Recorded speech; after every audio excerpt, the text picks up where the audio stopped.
para po sa inyo, mga mahal naming OFW.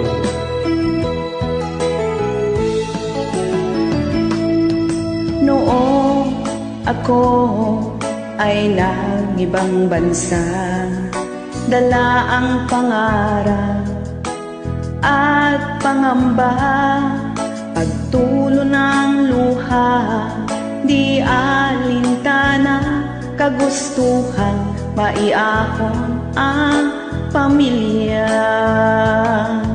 Mahirap man buhay sa ibang bansa, madalas puyat, kalamang sikmura, iniinom ang sarili